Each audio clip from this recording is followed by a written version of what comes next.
Allez, bonjour à tous les amis, très heureux de vous retrouver pour cette nouvelle vidéo. On va parler encore une fois de BMS, on en parle très souvent, mais c'est important d'évoquer le sujet puisque le BMS, vous le savez, c'est quand même un peu le cerveau d'une batterie, c'est ce qui est le plus important dans une batterie, donc il ne faut pas se tromper lors du choix du BMS.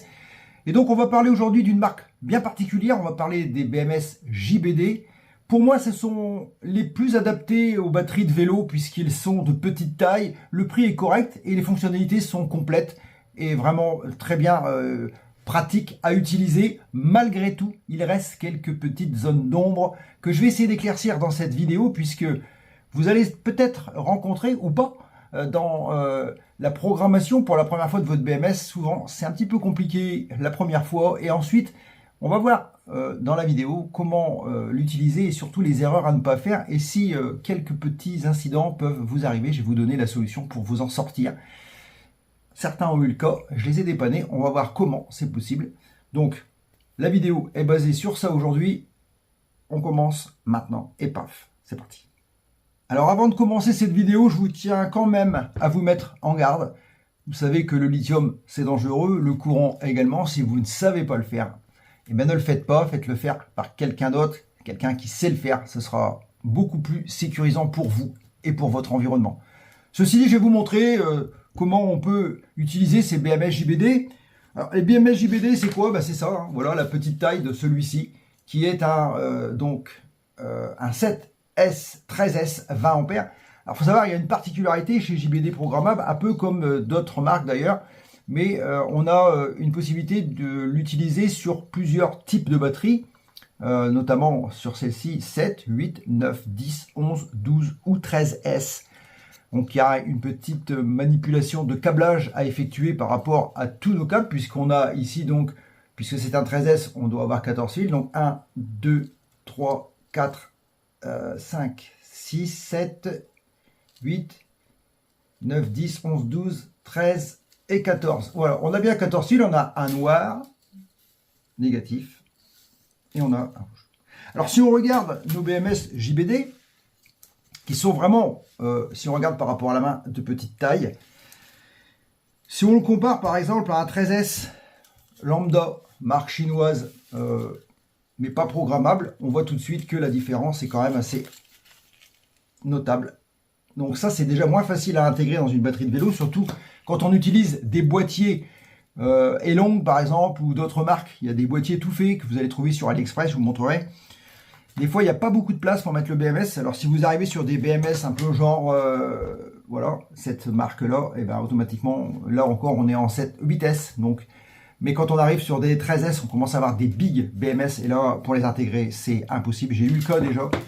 Donc, après, vous aurez évidemment la possibilité d'utiliser des petits BMS comme ça, là, voilà, 10S. Voilà, 10S 30 ampères, on se marre ou pas. Bon, ça, évidemment, vous oubliez parce que c'est pas très fiable. Et ici, on a 7S 15 ampères, pareil, vous oubliez aussi. C'est vraiment des BMS vraiment premier prix. Moi, je pense que ça, il faut oublier. Alors, pourquoi j'insiste bien sur les BMS programmables? J'insiste bien sur le fait d'utiliser des BMS programmables est quand même très intéressant dans le sens où vous devez savoir que les BMS lambda, style ces genres de BMS-là, n'équilibrent pas vos batteries. Ça, il va falloir qu'on le redise plusieurs fois parce que certains pensent que, encore une fois, ce genre de BMS va rééquilibrer la batterie en cas de déséquilibre. C'est faux. Ça ne rééquilibrera jamais la batterie. Les fonctions des fils d'équilibrage servent simplement à détecter une anomalie d'un groupe de cellules qui serait défectueux et qui serait descendu trop bas ou monté trop haut. C'est le seul travail que ces fils font. En fait, ils coupent pour protéger la batterie. Mais si un déséquilibre se crée au fil du temps, par exemple, au fil des décharges, vous avez un groupe qui se décharge plus vite que les autres et qui n'arrive pas à récupérer ses copains, à un moment donné, il se passe que la batterie se met en coupure puisque, évidemment, avant la fin, si un groupe arrive à 3 volts avant les autres, alors que les autres sont encore à 3 volts 5 ou 3 volts 4 et l'autre est à 3 volts, bim, ça coupe direct. Et en charge, c'est exactement le même principe. Quand la charge se fait, si le BMS, il y a des groupes qui se chargent plus vite que les autres, certains vont arriver à 4 volts 2 plus vite que d'autres, et que les autres sont encore à la ramasse derrière à 4 volts, et effectivement, ça va causer aussi un problème, puisque le BMS va couper avant la fin de charge, et vous n'aurez jamais une batterie qui soit optimale à 100%, et plus le temps va avancer, plus le déséquilibre va s'installer, et moi la batterie va fonctionner et un jour elle coupera définitivement. Alors que si elle avait eu un BMS programmable avec un système d'équilibrage, quel que soit le courant d'équilibrage, il y a des BMS qui ont des courants d'équilibrage très forts. Bon, les JBD n'ont pas un courant d'équilibrage très fort. En général, c'est aux alentours de 500 milliampères, donc c'est vraiment très faible, mais ça fait le boulot. C'est-à-dire que s'il y a un déséquilibre qui se crée, là, effectivement, il va rééquilibrer. Et vous avez la possibilité, avec les BMS JBD, on le verra dans la vidéo, de pouvoir mettre l'équilibrage même pendant les cycles de charge. Ce qui est vraiment intéressant de pouvoir le faire, puisque à la charge, il se peut que la batterie vieillissante, un des groupes charge plus vite que les autres, ou plusieurs groupes chargent plus vite que les autres, et du coup, ils n'attendent pas les copains derrière. Et du coup, le BMS va couper avant la fin de charge, alors qu'en mettant l'équilibrage actif pendant la charge, et du coup, il va essayer de jauger au maximum et de garder l'équilibre parfait de tout le monde pour que la batterie aille au maximum de ce qu'elle peut donner. Je ne dis pas qu'une vieille batterie donnera 100% de capacité, mais elle s'en approchera le plus possible.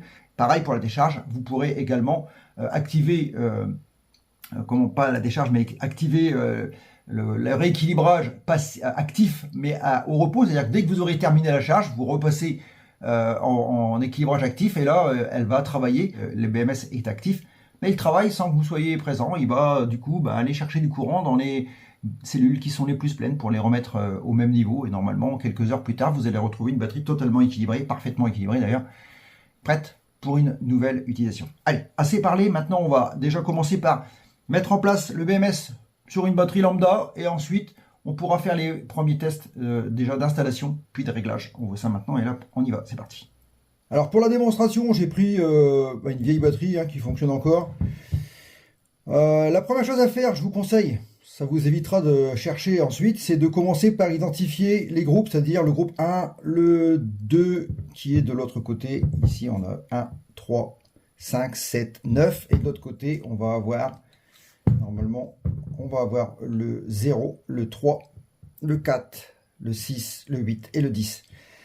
Parce que cette batterie-là est montée par groupe de 4, c'est une 4P, donc en 10S. Donc on a un BMS qui va jusqu'à 13, donc on va pouvoir voir vraiment comment on câble tous les groupes. Alors il faut savoir que dans les BMS, si vous regardez le plan, vous allez voir que dans le schéma, on parle du côté 0, donc le noir c'est ce qu'on appelle le 0. Donc le 0 ça correspond à quoi? Le 0 ça correspond au négatif, c'est-à-dire au départ.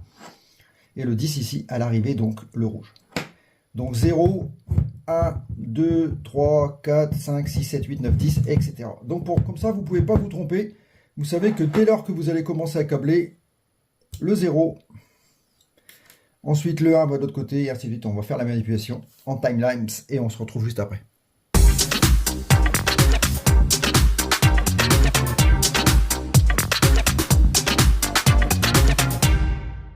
Alors une fois que vous êtes arrivé au 9e fil, c'est-à-dire vous avez branché tous les fils dans le bon ordre, du 0 jusqu'au 9. Il vous reste 3 fils blancs et un fil rouge, c'est-à-dire le positif général, donc celui-là on sait où il va, mais le problème c'est que ces trois-là on ne sait pas où ils vont. Je vais vous montrer, selon le schéma, sur ce modèle-là, et attention c'est différent selon les modèles de BMS, sur ce modèle-là, tout le monde vient au même endroit, c'est-à-dire au positif de la batterie. Donc je vais souder en premier ici le rouge, puisque de toute façon on sait que lui le rouge c'est ici qu'il va, et je vais du coup souder tous les trois derniers ici, puisque c'est un 13S.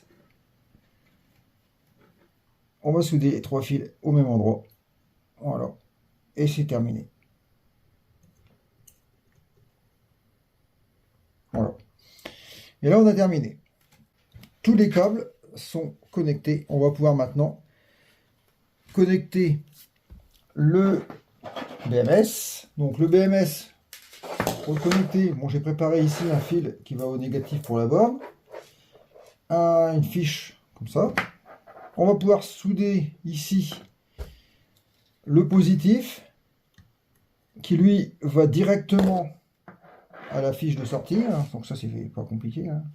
Et la deuxième chose à souder, c'est la sonde thermique, on la logera quelque part ici, par exemple, et puis on la fixera pour que ça tienne. On va fermer tout ça après. Et donc, le négatif, eh ben, le négatif, c'est simple, hein. On va le mettre au négatif, c'est-à-dire ici. Alors, on branche d'abord le fil du B- du BMS avant de mettre la petite la fiche des fils d'équilibrage. Une fois que le BMS est connecté au négatif, on peut ici brancher. Voilà. Et le BMS vit. Ça clignote bleu, ça veut dire que ça vit. Allez, je vais protéger toute la batterie avec de l'adhésif et mettre ça au propre et on va pouvoir connecter à l'application. Donc là, l'application est donc téléchargée, il suffit de l'ouvrir.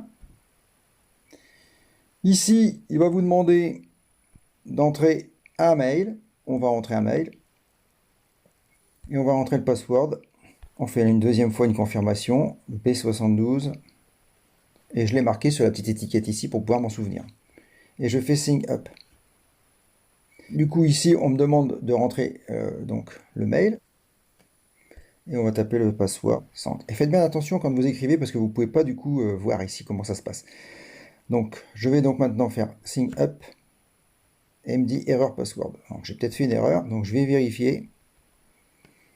Je vais vérifier que j'ai bien marqué 1B 7 2 A M. Et voilà. M 360. Voilà. Et là, il vous demande de faire autoriser. Alors, autoriser. Hein. On arrive ici. On coche. On se connecte. Ça prend quelques secondes. Voilà, déterminé. Et nous sommes donc connectés à la batterie.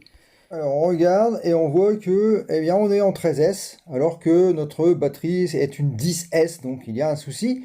Alors c'est pas grave, hein, ça n'a pas détecté du premier coup qu'on était en 10S. Donc c'est pas grave, on panique pas, on va aller dans paramètres. Et dans paramètres, on va aller dans origin setting ici et on va pouvoir ici modifier dans cellule number. Donc on va mettre ici 10 cellules et on fait 7 pour valider. Opération réussie. On n'a donc plus qu'à aller ici, on va retourner. On va attendre un peu que c'est voilà, ça se connecte et du coup on est bien. On a bien maintenant 10 groupes de cellules. On a notre capacité de batterie 61%. On a du coup la protection est sautée ici. On a bien accès ici à la charge et à la décharge. Si on enlève tout, eh bien on a tout fermé. Du coup, on est en sécurité.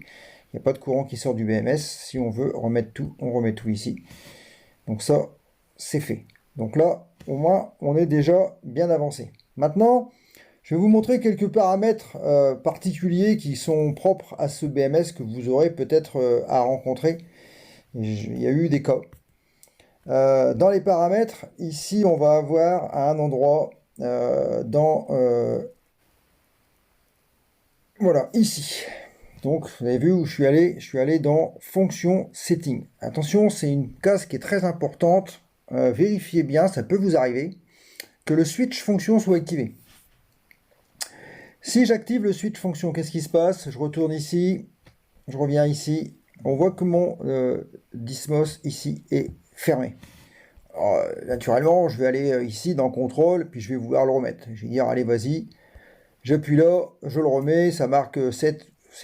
Apparemment, ça a pris l'information. Et quand je retourne ici, eh ben, je me rends compte qu'il est encore off. Et là, vous pouvez faire tout ce que vous voulez. C'est terminé, vous ne pourrez plus le réactiver.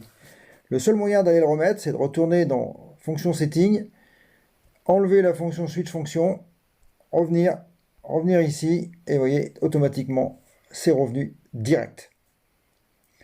Voilà, donc ça c'est une particularité, il y a eu pas mal de gens qui ont eu des problèmes avec ça, donc maintenant, vous ne l'aurez plus, vous êtes informé.